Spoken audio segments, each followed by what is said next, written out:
오늘 느헤미야 8장을 통해서 감사절을 앞둔 우리 성도들의 진정한 감사에 대한 말씀을 좀 나누려고 이 말씀을 선택했습니다. 제가 구약 성경을 요즘 읽고 신약 읽고 구약 읽고 신약 읽고 구약 읽고 하다가 느헤미야서를 읽으면서 옛날에 가졌던 그 감격을 제가 생각하면서 감사절을 앞둔 우리 성도들과 함께 이 말씀을 꼭 나누고 싶다는 생각으로 말씀을 오늘 나누게 되었습니다. 우리가 살아가는 삶의 역사를 보면 과거와는 비교할 수 없는 엄청난 발전, 이 속에 수십, 수백, 수천 권의 내용이 다 들어있습니다. 이거 하나만 있으면 지식이고 정보고 길을 갈 때, 모를 때 다 여기 나와 있습니다. 세상에 이 많은 공간에 책을 다 넣어도 여기에 다 들어가고도 아직도 남습니다. 그러니 기술이 얼마나 발전된 것이냐. 교회 가려면 옛날에 1시간, 1시간 반 걸어가던 때를 지금은 그 차로 3분, 5분이면 오니까 뭐 그런 건 말할 필요 없죠. 다 우리 경험하고 있으니까요. 그런데 우리는 행복한가? 그리고 인생의 보람을 위해서 우리의 시간과 노력을 들일 수 있는가?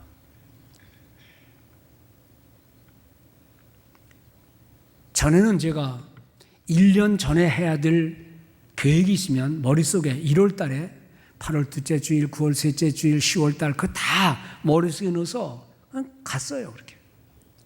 수첩도 없어도 됐습니다. 근데 이 수첩을 쓰고 나서부터 이제 수첩을 써놔도 잊어버리고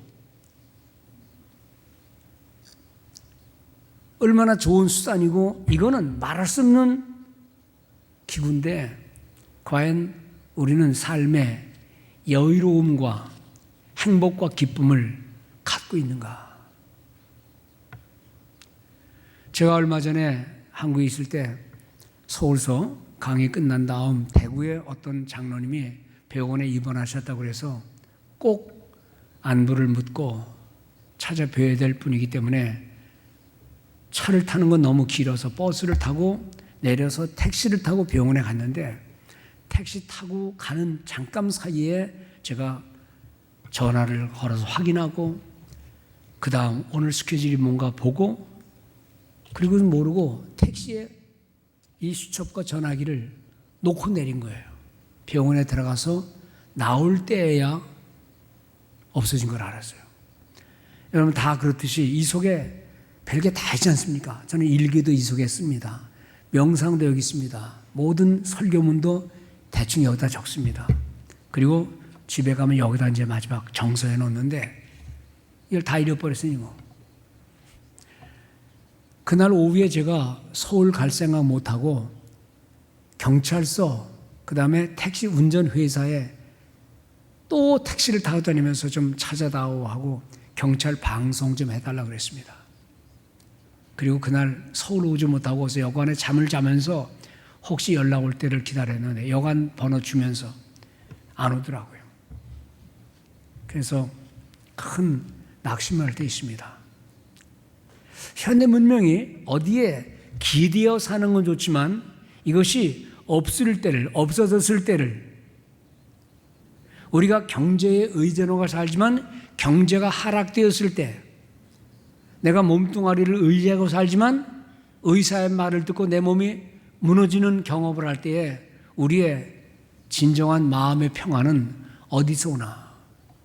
요즘처럼 물질과 재물과 경제의 모든 것이 걸려있는 현대사회에서 이런 경제의 어려움을 당하면 우리는 어떤 삶을, 마음의 상태를 가지고 있어야 되는가? 전도서 1장 8절에 보면 There is nothing new under the sun. 해 아래 새 것이 없다. 그런 말이 있어요. 전도서를 제가 계속 매일매일 읽습니다. 1장부터 12장까지. 근데 해 아래 새 것이 없다. 처음에는 옛날 사람들이야 그거지. 여기서 농사를 지나 저기서 농사를 지나 그 농사가 그 농사고 어부들 어디서 물고기를 잡든 그게 그거고 똑같이 뭐 그러니까 새가 없다. 그 사람이 하는 말이나 저 사람이 하는 말이나 옛날 먹던 음식이나 지금 먹는 음식이나 똑같지라고 생각했는데 어느 날 아니에요. 똑같은 게 없어요. 옛날이 아니에요. 완벽하게 새로워진 시대예요. 의술, 음식, 비행기, 삶의 편리함.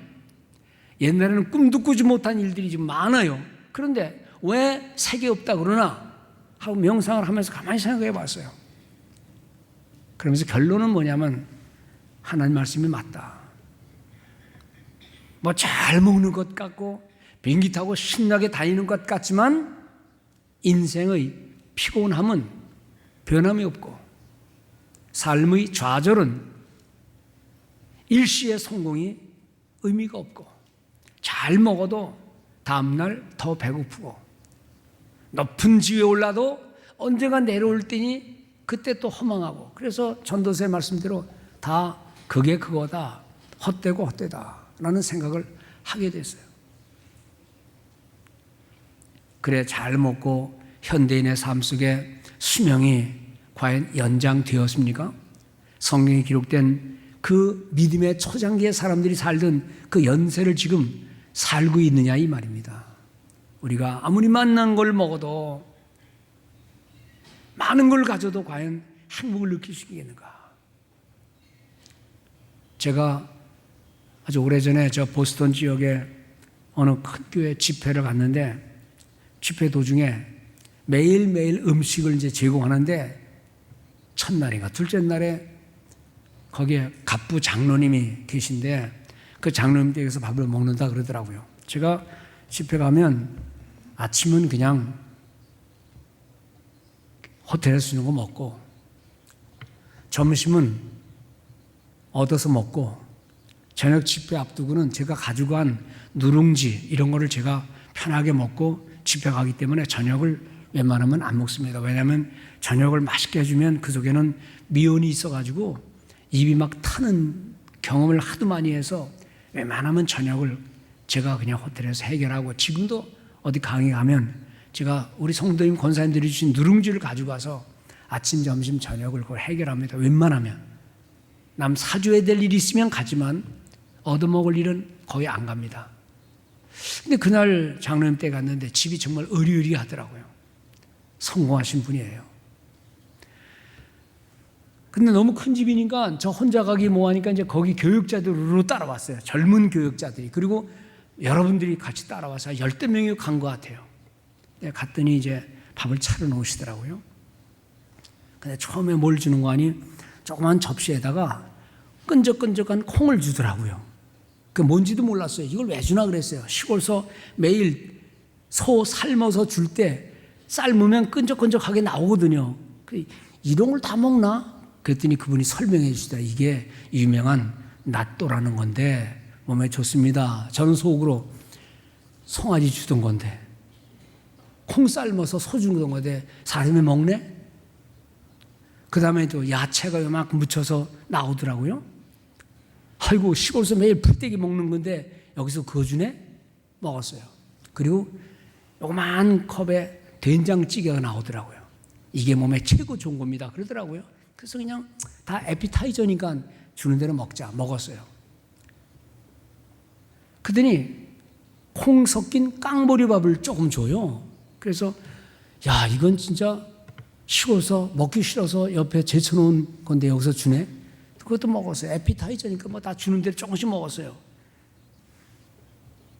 그리고 좀 있다가 누룽지를 주는 거예요. 그래서 누룽지는 보통 밥 다 먹고 나면서 주는 건데 왜 벌써 주나? 그리고 누룽지를 먹었어요. 그리고 사과 두세 쪽이 나오는데 주려면 많이 주지. 두세 쪽 먼저 해요. 그래서 또 주면서 뭐라는 거니? 밥 먹고 과일 먹는 건 안 좋습니다만은 그래도 입가심은 하셔야죠. 이러는 거예요. 입가심 아직 먹지도 않았는데 무슨 입가심이야? 조금 있더니 이런저런 얘기하고 건강 강의하더니 시간 됐네 이제 갑시다 그러는 거예요. 저는 황당해가지고 무슨 밥을 이렇게 주나? 따라온 교육자들도 뭔가 신나게 먹을 줄 알고 이제 들어왔는데 그냥 에피타이저 같은 거 먹고 그냥 나가는 거예요. 그래서 내가 다 끝난 겁니까? 그랬더니 예, 끝난 겁니다. 그러면서 그 부인 권사님이 이게 얼마나 좋은 식단이야 그러면서 자기 남편이 고혈압에 걸렸고 중한 당뇨병 환자래요. 그래서 당뇨병 환자에게 좋은 음식만 딱 내놓고 끝이야. 내 속으로 여보시오, 당뇨병 환자나 해줘야지. 우리처럼 아무것도 없는 사람은 지금 설교하려고 배고파 있는데 지금 밥 먹어야지. 근데 그런 말을 어떻게 합니까? 그냥 나왔어요. 거기 교육자들도 다 표정이 고래들 같은 더 좋은 집인데 먹는 건 요만큼 먹고. 그런데 생각해 봤어요. 왜 그래나? 아무리 부자면 뭐합니까? 성공하면 뭐합니까? 당뇨병이 심하게 걸리고 혈압이 있으니까 보화 같은 산의 진미가 아무 소용없어요. 그래서 사실 초대받을 때 부잣집에 가면 못 먹고 차라리 가난한 집에 가면은요, 가난한 사람들은 먹기라도 잘하시더라고요. 그게 경험해야지. 성도 여러분, 이런 말씀을 드리는 이유는 현대가 아무리 발전되고 좋은 것들이 많이 있다 할지라도 사람 속에 있는 근심, 걱정, 많은 염려를 해결할 길이 없다는 거예요. 한번 들어보세요. 한번 의사의 심각한 말을 들어보세요. 그때는요, 삶의 형태가 다 달라져요. 음식이 달라져요. 그 사람이 먹는 거나 저 사람이 먹는 거나 다 비슷해요, 그냥. 그러니까 좋은 걸 먹는 축복이라는 말도 필요 없고, 아무리 좋아도 소화를 못 시키는데, 그게 혈압을 올리는데, 건강을 해치는데 무슨 좋은 게 있습니까? 저는요, 이런 거 보면 어떤 생각이 나는 거 아니, 옛날 우리 이솝 우화와 같은 어린애들이 서로 말하는 동화 같은 얘기 있어요. 그게 뭐냐면 여우와 원숭이 얘기예요. 여우와 원숭이. 여우라는 놈이 얼마나 머리가 좋은지 여기저기 다니면서 풀도 먹어야 되고 과일도 먹어야 되고 고기도 먹어야 되고 사냥도 해야 되는데 이게 귀찮은 거야. 그러니까 하루는 원숭이에게 다가갔습니다. 뭘 가져갔는가 하니 예쁜 신발을 가지고 원숭이에게 간 거예요. 원숭아 이거 신어보렴? 원숭이 발바닥이 얼마나 두꺼운지 이건 쇳덩어리야. 그런데 예쁜 신발을 주니까 원숭이들을 신어봤어요. 예쁘거든요. 신고 다니는 거예요. 한참 다니다 보니까 신발이 해졌어요. 그러니까 또 여우한테 가서 신발 좀 다오. 또 줄게. 다 공짜로 주는 거예요. 다 예쁜 꽃 신발을 다 주니까 원숭이들이 다 하고 나눠 신고, 그리고 긴 세월이 지나는데 원숭이 발바닥이 이제는 야들야들한 살만 남았어요. 딱딱한 굳은 살은 다 없어지고 신발 신은 예쁜 발로 변하고 이제는 신발 없이는 다닐 수가 없어요. 어느 날 신발 다 떨어지니 원숭이들이 여우한테 몰려갑니다. 또 신발 좀 주세요. 이제부터는 그냥은 못 주고 조금씩 뭘 갖고 오너라. 그러니까 원숭이들이 뭘 갖다 줄까요? 바나나 좀 갖다 줄래? 사과 좀 갖다 줄래? 과일 좀 갖다 줄래? 야, 고기 먹고 싶다. 토끼 좀 잡아올래? 물고기 좀 갖고 와라. 그때부터 원숭이들은 신발 하나를 위해서 바나나, 사과, 짐승, 물고기를 잡아다 바치느냐고 시간을 다 보내는 거예요. 자기들의 삶에 여유로움 없이 신발 하나 신기 위해서, 그것을 위해서 여기저기 다니면서 음식을 갖다 바치면서 받는 건 뭐냐? 딱 신발 한 켤레. 여러분들 애들 얘기지만 오늘 우리 현대인들의 삶을 뒤돌아보세요. 우리는 그저 분주하게 하루에 수많은 시간들을 보내면서 겨우 한다는 게 아파트 세 내고 집 페이먼트 내고 허둥지둥대면서 그거 하나 해결하려고 인생의 소중한 시간들을 많이 보내죠. 물론 성공한 분들은 그거 아무것도 아니니까 갖다 바치면 될지 모르지만 얼마나 많은 사람들이 삶의 의미는 둘째치고 신발 위에서 시간을 보내듯이 그저 먹고 사는 일에 하나님 생각은 그 나중이고 말씀 그것도 나중이고 착하고 선한 일 그건 나중이고 그저 우리의 생존을 위해 시간을 얼마나 많이 보내는가 라는 걸 보면서 우화가 아니라 지혜로운 이야기로구나 하는 생각을 종종 하게 됩니다. 인간의 인간됨은 하나님과의 관계 속에서 내게 준 인생의 길, 소명, 사랑, 나눔. 그런데 이제는 현대 사회가 먹고 사는 일과 페이먼 하는 일에 온 정성을 다하면서 그 소중한 시간들을 보내는 걸 보면 그것을 벗어날 수 있는 인간은 없지만 이 현대 사회가 밉더라고요. 이렇게 살아야 되는 게 아닌데 우리는 경제 중심의 사회 속에서 그것 없이는 못 사는 것으로 생각해서 그 많은 세월을 보내는 걸 보면서 우리가 문명의 발달과 세상의 화려함이 반드시 인간에게 신앙인에게 특별히 의미를 주는가라는 것에 대한 반성을 하게 됩니다. 사실 이 얘기는요 우리 얘기보다도 먼저 이스라엘 백성들 얘기예요. 그들이 하나님의 인도하에 저 가나안 땅을 들어갔습니다. 그리고 집을 짓고 따스한 집에서 농사를 지으며 편안하게 살면서 막상 그들을 인도하신 하나님에 대한 관심은 점점 멀어졌어요.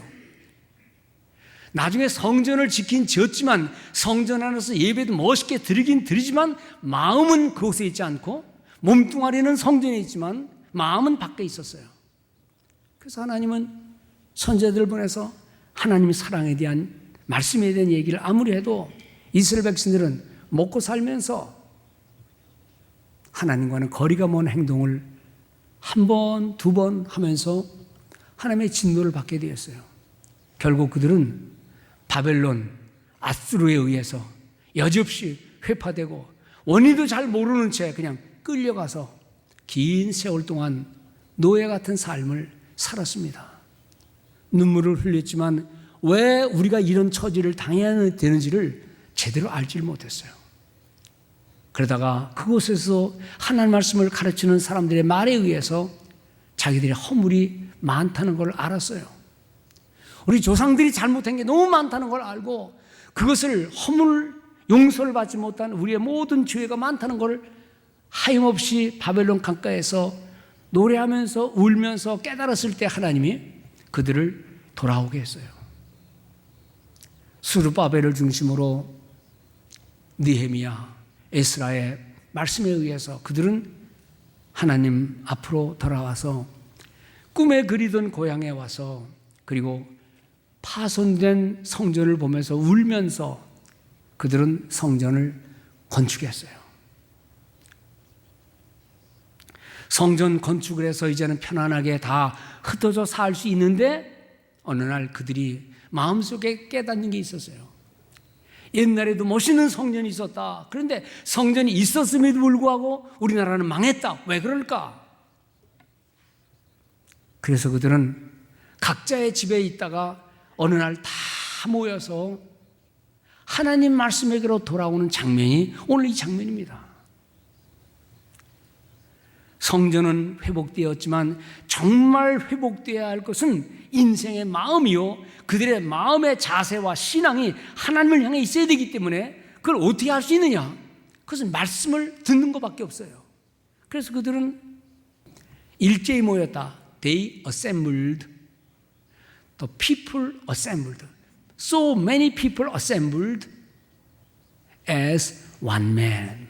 영어 성경은요, 수많은 사람들이 마치 단 한 사람처럼 일사불란하게 불평하지 않고 한 마음을 가지고 수문 앞 성전, 수문이라는 말은 워러게이트입니다. 워러게이트.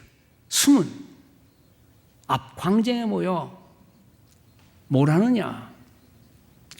학사 에스라에게, 즉 제사장 겸 학사, 즉 말씀을 가르치는 에스라에게 먼 옛날 이스라엘 백성들에게 하나님 말씀하신 그 말씀 우리는 다 잊어버렸습니다. 듣지 못했습니다. 제발 그 말씀을 좀 가져오세요. 그리고 우리에게 말씀해 주세요라고 요청하는 겁니다. 여러분들, 성전 건축한 것도 좋은 겁니다. 여러분들이 이 자리에 왔는 것도 좋은 겁니다. 그런데 정말 중요한 것은 우리가 몸뚱아리가 몸에 이 곳에 와 있다는 게 중요한 게 아니라 우리는 살아있는 하나님 말씀을 듣고 마음의 감동을 받고 있는 이거를 오늘 성경이 우리에게 말씀해 주고 있어요. 학사 에스라에게 여호와께서 옛날에 우리 조상들에게 명하신 그 모든 말씀을 좀 듣고 싶으니까 그 말씀을 들려주세요. 그래서 그들은 성전 공사 끝난 거로 만족하지 않고 하나님의 그 옛날 말씀을 들려달라고 하고 그 말씀을 듣는 장면이 2절부터 6절까지 얼마나 말씀을 사모하는지. 2절 3절은 뭐 이렇습니다. 남자 여자 무릇 알아들을 만한 회중 앞에 이르러. 저는요 이 말씀 보면서 남자 여자, 왜 여자를 특별히 말했나?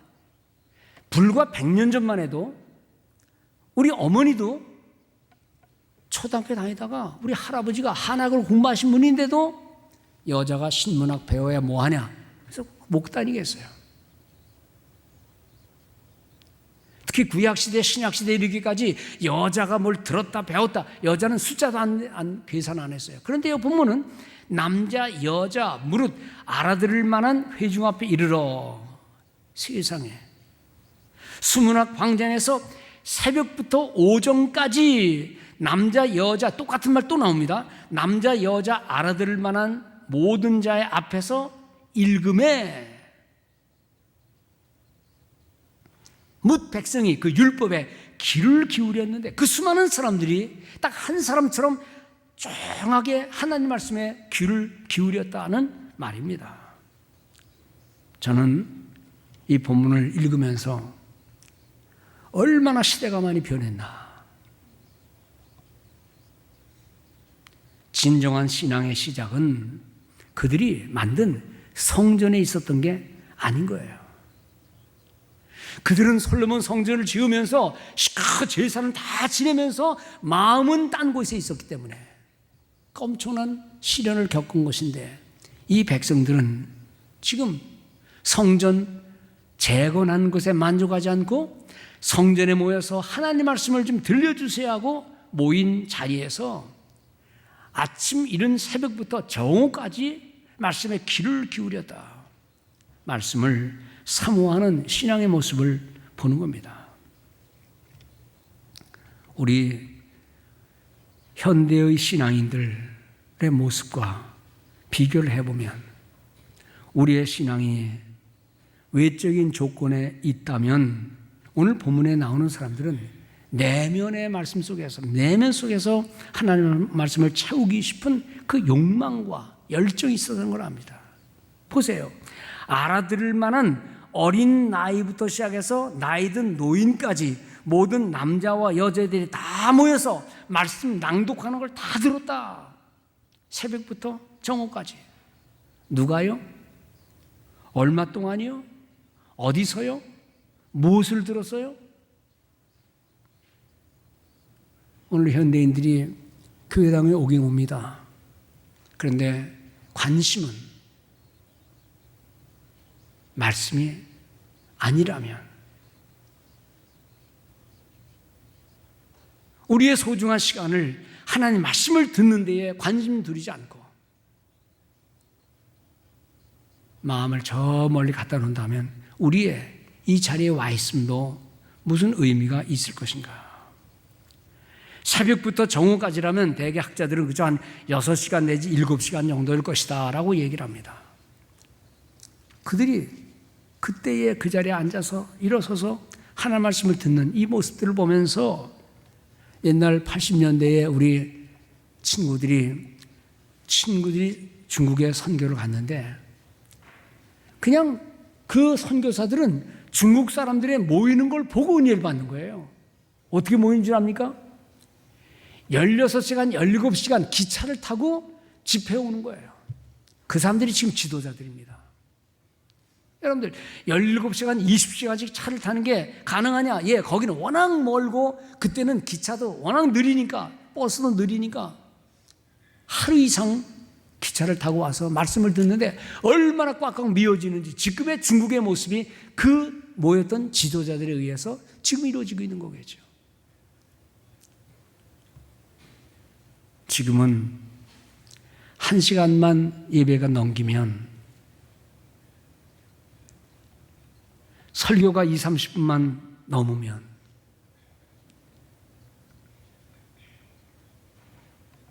뭐가 그렇게 바쁜지, 뭐가 그렇게 할 일이 많은지 마음 놓고 주일날 하나님 앞에 나와서 말씀을 듣는 시간들이 과연 얼마나 되는지. 복음송 가사 중에 그런 게 있죠. 목마른 사슴 시냇물을 찾아 헤매이듯이, 사냥꾼에 쫓겨서 막 도망다니다가 그 다음에 목이 말라 헐떡거리면서 물 마시는 사슴의 모습처럼 목마른 사슴이 시냇물을 찾아 헤매이듯이 이 세상에서 분주하게 힘겹게 그리고 땀 흘리면서 속상하면서 그렇게 살다가 주일날 나와서 하나님 말씀 앞에 푹 젖어서 은혜를 마음껏 받는 그런 오늘의 모습은 언제 이루어질 것인가? 그들의 자세가 보세요. 5절 6절에 보면 그들은 에스라가 말씀을 들고 섰을 때, 말씀을 읽기 위해 책을 폈을 때 다 그 자리에 그 많은 사람들이 일어섰다. 그리고 에스라가 하나님 말씀을 송축할 때 손을 들고 아멘 아멘 하면서 화답하고 몸을 굽히고 얼굴을 땅에 대고 하나님께 엎드려 경배를 드리는 이 진정한 부흥의 모습, 우리는 참 부러워할 만합니다. 제가 오래전에 대만의 산지족에 크리스찬들이 많이 있다 그래서 그들에게 말씀을 주면 좋겠다 그래서 한번 갔습니다. 뭐 전에도 제가 가끔 간증했듯이 그들의 예배는 마치 초대교회 예배와 똑같아요. 산지족들이 교회가 없는 곳이 없고, 그래서 저는 늘 하던 대로 그저 한 40-50분 설교를 하고 내려왔어요. 40-50분 설교도요 3번 번역을 거쳐야 되기 때문에 꽤 길더라고요. 2-3시간이에요. 예배 끝나고 다들 기진맥진해서 이제 숙소에 또 바로 교회 옆에 있는 숙소에 목사님 댁에 선교사님 댁에 앉아서 소파에 쉬고 있는데 누가 문을 두드려요. 같이 옆에 있던 선교사님이 누구냐 그러고 문을 열어보니까 그 산지족 교회의 장로급 되는 리더들이 온 거예요. 6-7명이 들어오더니 제 앞에 무릎을 딱 꿇더니 선생님, 목사님, 귀하게 먼 걸음 오셨는데 저희들에게 말씀을 좀 더 전하실 수 없습니까? 그러니까 선교사님이 난처해가지고 몇 시간 동안 서 있다가 지금 겨우 쉬는데 그러니까 뭐라고 말하더라고요. 그때 안 물러나고 무릎 꿇고 오랜만에 오셨는데 귀한 말씀 받았는데 좀 더 해줄 수 있습니까? 똑같이 물어보는 거예요. 그래서 선교사님 말하지 마라 그랬어요. 그리고 저 사람들이 지금 하는 말이 뭐냐 그랬더니 설교를 더 해달라는 거예요. 갑시다. 아직도 이 온 김에 예배 끝나고 찬송 부르고 축도하고 나왔는데 다시 또 갔어요. 가서 또 말씀을 전했어요. 그렇게 며칠을 하면서 보내면서 제가 깨달은 게 참 많았습니다. 아직도 이런 분들이 있구나. 얼마나 말씀을 사모하는지. 통역해서 나가는 말인데도 그냥 끝에 아멘, 아멘 하면서 그들의 신앙을 보면서 문명의 혜택은 하나도 받지 못하고 살지만 하나님이 이 세상을 바라보시면서 흐뭇해 하시는 모습은 바로 이런 게 아니겠는가. 지금처럼 성경이 이런 종이 조각이 아니겠지요? 양피지에 파피루스 종이에 그 두껍게 된 거를 읽으면서 모세오경을 읽었겠죠? 그 읽으면서 그게 자기들과 무슨 관계가 있다고 그 말씀에 은혜를 받고 아멘 아멘 하면서 엎드려 무릎 꿇고 기도하는 모습을 보면서 아하, 이것이 진정한 신앙의 부흥이로구나. 오늘날 하나님의 말씀이 우리 곁에 얼마나 가까이 있습니까? 이 성경도 들고 다니기 싫으면 여기에 다 나오죠. 집에서는 틀기만 하면 하나씩 나오죠. 성령의 능력으로 쓰여진 소중한 말씀, 그 말씀은 그때나 지금이나 인생을 인도하는 밝은 빛이요 진리요 생명인데, 이 어두운 시대에 점점 생명이 사라져가는 시대 속에서 우리는 이 말씀을 얼마나 사모하고 사는가를 생각하면서 말씀에 대한 고마움과 또 가까이 하면서 하나님의 뜻을 깨닫는 우리 모두 성도 되시기를 바랍니다. 히브리서 4장 12절을 보니 이 말씀은 어떤 말씀이냐? 하나님의 말씀은 살았고 죽은 게 아니라는 게, Word of God is living, 살았다. 그리고 운동력이 있어. 운동력이라는 성경에는 it is active. active는 여전하다는 거예요. 죽은 게 아니에요. 과거에 아니에요. 여전하다는 거예요. 부동산 하시는 분은 아실 거예요. 내가 집을 살려고 그러는데 보니까 sold out, sold의 반대가 뭐예요? active예요. 아직도 유효하다는 거예요. 이 집은 당신이 살 수 있다, 액티브한 것이다. 그러면 아직 안 팔렸구나, 유효한 거예요. 내가 살 수 있는 거예요. 액티브라는 말은 옛날이나 지금이나 어떤 상황에서 이 말씀은 살았고 운동력이 있다, 액티브하다는 말씀, 이 말씀이 지금도 우리의 삶 속에 유효한데, 그럼 우리는 관심을 어디다 두고 있습니까? 비록 우리가 어렵고 힘들고 팬데믹의 위기 속에 있지만 우리 성도의 관심은 이 세상 사람들이 갖는 관심과는 좀 비교해서 우리 성도의 진정한 관심은 어디에 있는가를 생각해 나가야죠. 성도는요, 말씀의 사람들 그랬어요. 성도는 말씀의 사람들.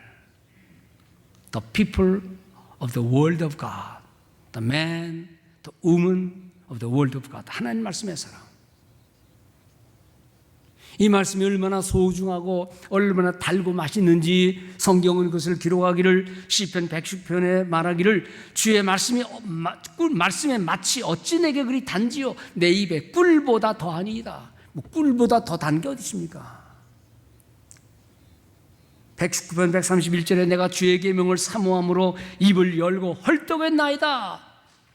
답답할 때, 고난이 있을 때에, 목마를 때에, 심령이 고갈을 당할 때에 이 하나님 말씀을 읽고 들으면서 마음의 모든 문제를 해결하는 이 말씀의 본질입니다. 성도 여러분, 우리가 비록 삶에 어려움이 있고 고난이 있지만 갈 길 몰라 헤맬 때, 뭘 해야 될지 모를 때, 어떻게 살아야 될지 모를 때, 여러분들 말씀 읽으면서 기도하는 가운데 여러분들의 눈이 띄어지는 축복이 있기를 바랍니다. 말씀과 동떨어진 머리 짜는 생각하지 마시고요, 기도 없이 그냥 궁리만 하지 마시고요, 말씀을 가만히 생각하면서 하나님의 지혜를 주옵소서. 그래서 이 말씀 가운데 여러분들의 삶이 해결되는 축복이 있기를 바랍니다. 미국에 지금 엄청난 백화점에 많죠? 백화점의 원조, 백화점의 왕이라는 별명을 가진 성공한 사업가 이름이 존 워나메이커라는 사람입니다. 아주 가난한 집에서 출세도 보통 출세한 게 아니고 전국에 백화점을 열고, 그리고 돈만 많은 게 아니에요. 얼마나 신앙이 좋은지, 얼마나 인품이 좋은지 대통령이 그를 강요로 쓰려고 했어요.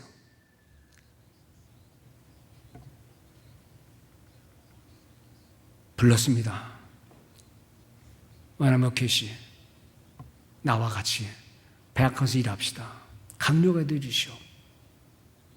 그때 그 한 말 유명 말이죠.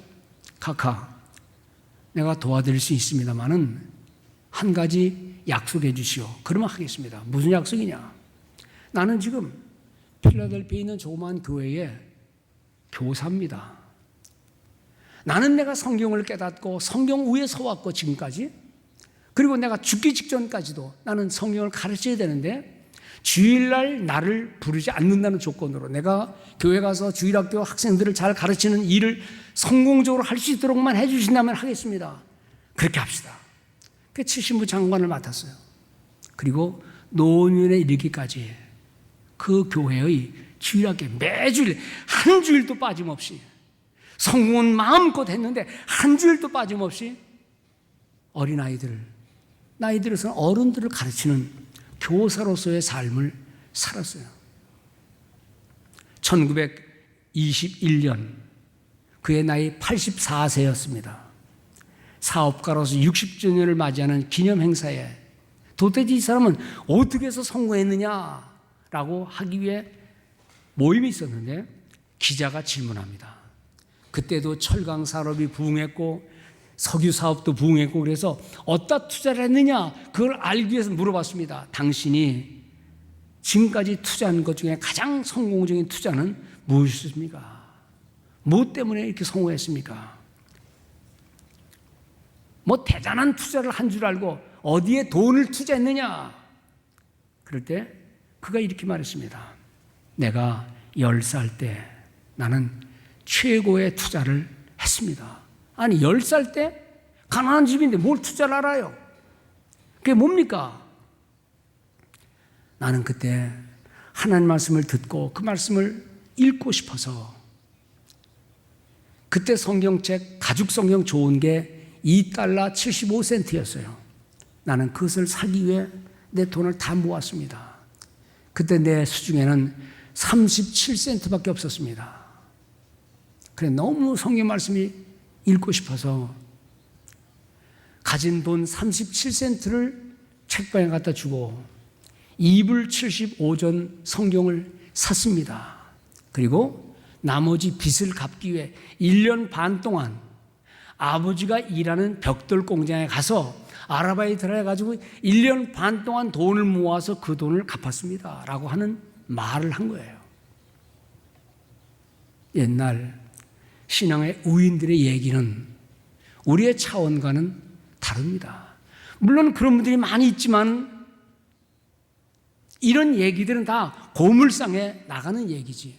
그 말씀이 그 말씀이고 그 하나님이 그 하나님인데, 우리는 오늘날 시간 날 때, 여유 있을 때 어디에 관심을 갖고 과연 하나님의 말씀을 우리는 얼마나 가까이 하는지, 이 존 와나마커의 이 고백이 먼 달나라의 얘기 아니라 우리가 살아가는, 그때도 경쟁 많고 그때도 먹고 살기 힘드는 그런 상황이었지만 그는 이 말씀 앞에 자신의 최고의 투자를 한 것을 자랑스럽게 고백했다는 것입니다. 성도 여러분, 요즘 팬데믹 때문에 직장도 못 나가고 마음 답답한 일 많지요. 그럴 때 우리는 무엇에 시간들을 소비하고 있습니까?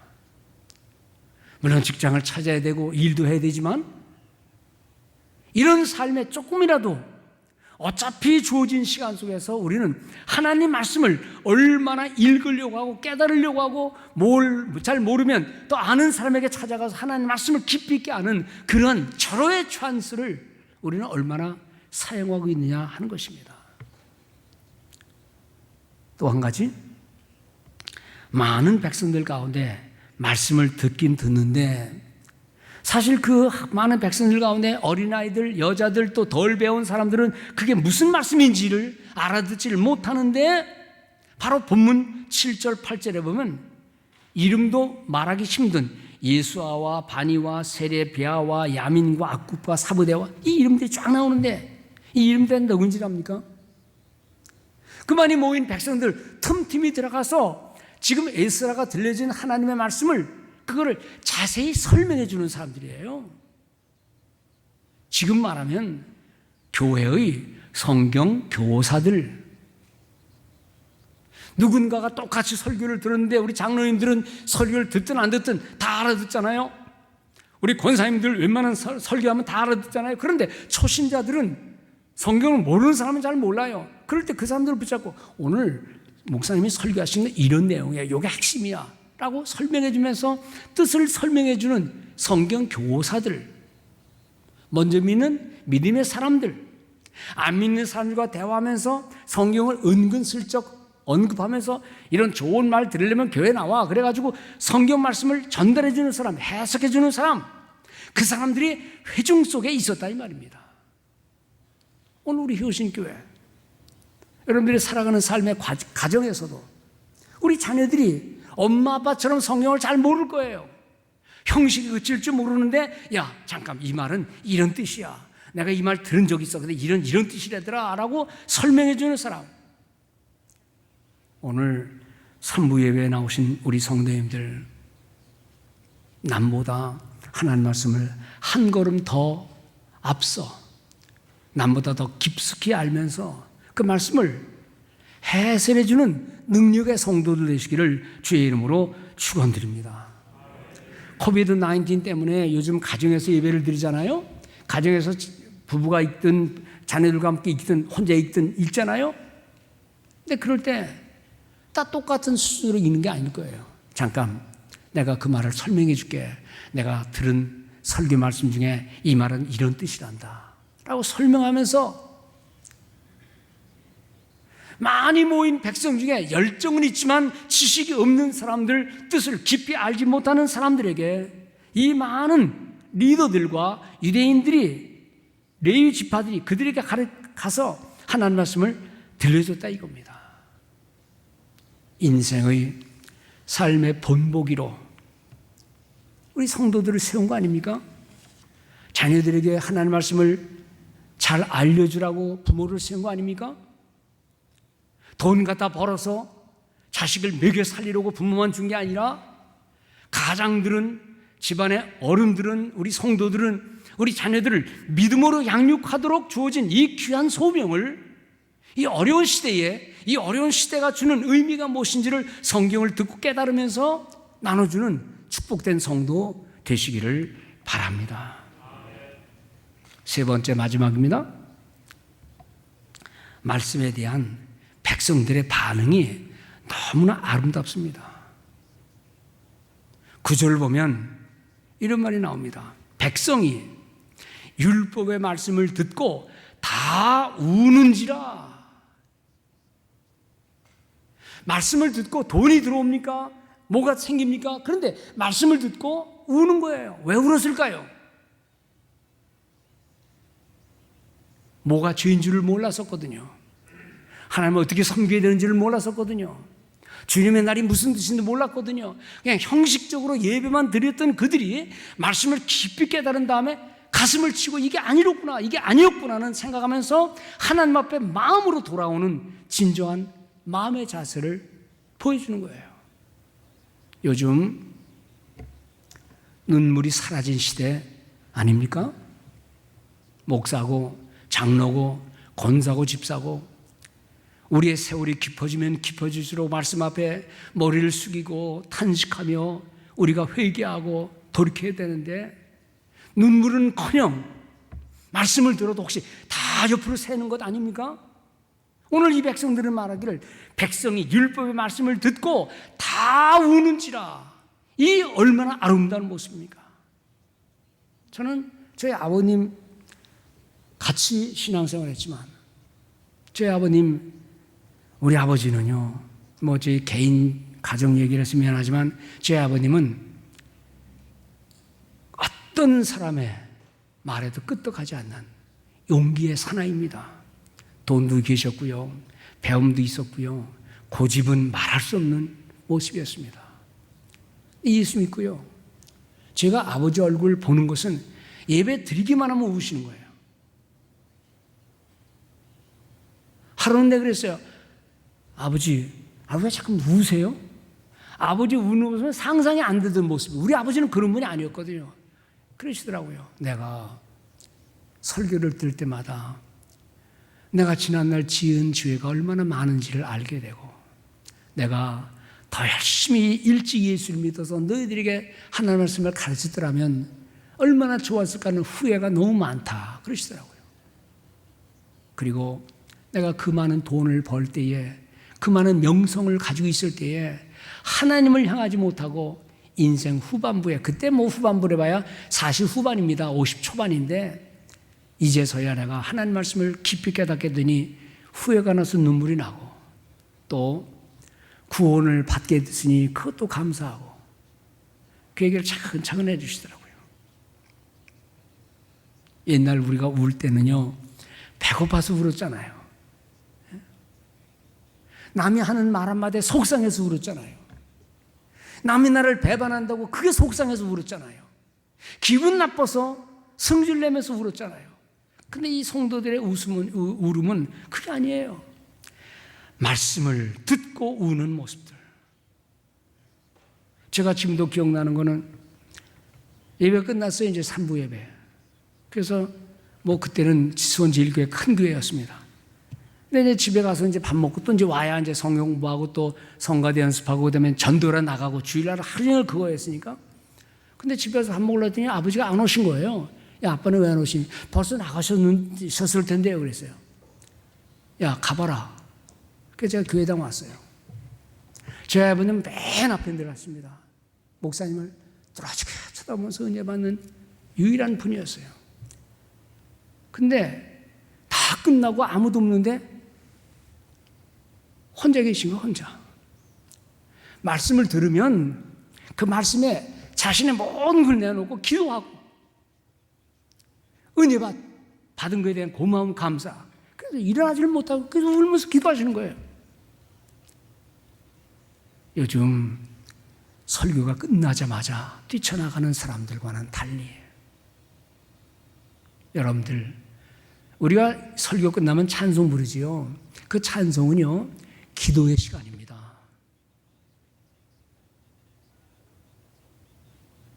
하나님의 전 찾아오는 성도의 자세가 어떤가를 여러분 스스로는 아실 거예요.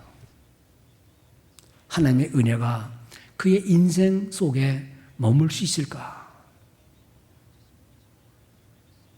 말은 겉으로는 직분자지만 수 없는 긴 세월을 하나님과 동행한다고 말은 하지만, 정말 하나님 말씀에 감동된, 그래서 그 말씀을 듣고 우는 마음의 고통을, 그래서 그들이 이렇게 울었을 거예요. 아, 이제 알겠다. 우리 조상들이 왜 고생을 했는지를 알겠다. 우리 조상들이 왜 끌려갔는지를 알겠다. 이 말씀을 다 들어보니 거기서 해답이 나온 거예요. 말씀 속에서 자신들의 모든 것을 알게 되는 이런 모습들인데, 오늘날 현대교회는, 현대 그리스도인들은 눈물이 사라진 모습들을 많이 보게 됩니다. 말들은 난무하고 이론들은 많고 자기 생각은 강한데 하나님 말씀에 감동되어 있는 그런 사람들은 얼마나 있는가. 그런데 오늘 본문에 보면 슬퍼하는, 뉘우치는 눈물의 회개만 전부는 아니었어요. 그들이 울면서 하나님 앞에 통곡할 때에 오늘 9절 10절에 보면 총독 느헤미야, 제사장 겸 학사인 에스라가, 지도자들이 가면서 뭐라 그러는 거 아니? 오늘은 너희 하나님 여호와의 성일이니 슬퍼하지 말며 울지 말아라. 어서 가서 살찐 것을 먹고 단 것을 마시며, 혹시 음식을 준비하지 못한 사람이 있으면 가져다 줘서 음식을 같이 먹으라 하고 즐거워하라고 말씀합니다. 그러면서 하는 말이, 오늘은, 이날은 우리 주의 성일이니 근심하지 말라. 여호와로 인하여 기뻐하는 것이, 무슨 기쁨이요? 여호와로 인하여 기뻐하는 것이 너희의 힘임이라. The joy of the Lord is your strength. The joy of the Lord. 주님을 기뻐하는 것이 너희의 힘이 된다. 아멘. 성도님, 우리 주님을 기뻐하는 성도들 되시기 바랍니다. 그 기쁨은 말씀을 깊이 깨닫고 나서 그 말씀 앞에 자신들을 다 들여다볼 때 이게 잘못이로구나, 이게 이렇게 된 것이구나, 우리 조상들이 이렇게 어려웠었구나, 말씀을 이렇게 해서 벗어났구나, 그걸 다 깨달은 다음 나오는 회한의 눈물과 회개의 눈물과 감사의 눈물, 그리고 나서 나오는 성도의 진정한 기쁨, 감사. 다음 주일은 감사주일입니다. 음식을 마음껏 먹어라. 이게 다 크리스찬이든 넌 크리스찬이든 오늘날 감사절의 모습 아닙니까? 잘 먹기를 원하는 것. 물론 이번 코비드 때문에 옛날처럼 잘 먹지는 못하겠지요.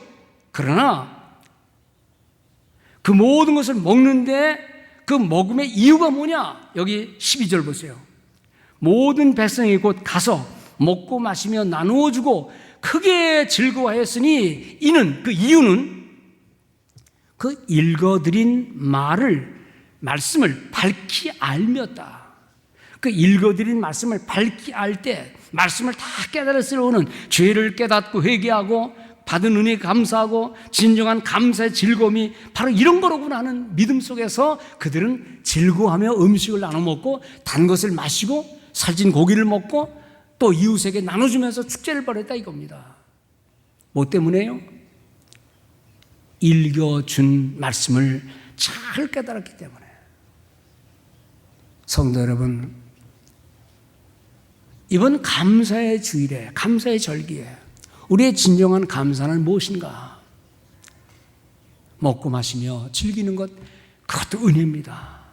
그러나 그 속에 담긴 하나님의 뜻과 사랑을 깊이 깨달은 다음 그것 때문에 진정한 감사를 드리면서 나눌 수 있는 축복된 우리 효신 성도들 되시기를 주의 이름으로 축원드립니다. 세상의 세속적인 기쁨을 능가하는 성도의 진정한 복음 통한 기쁨과 감사, 경제적인 어려움 때문에 옛날처럼 풍성한 음식 아니어도 하나님 우리에게 주신 구원의 은혜, 하나님의 뜻을 밝게 알면서 주신 말씀의 은혜로 인한 진정한 감사가 이번 절기에 넘쳐나는 날들 되기를 주의 이름으로 축원드립니다. 그래서 옛날에 우리 추수감사 주일 때 보면은 그런 절기 때야말로 아침 식구들 딱 먹고 하루 종일 교회 가서 말씀 들었어요. 사경회를 열었어요. 1월 2일도 마찬가지고 12월 31일도 그렇고 12월 25일 크리스마스 날에는요, 식구들 이렇게 아침 딱 먹고 그 다음에 교회 가서 말씀 읽고 말씀의 잔치를 벌인 적이 있어요.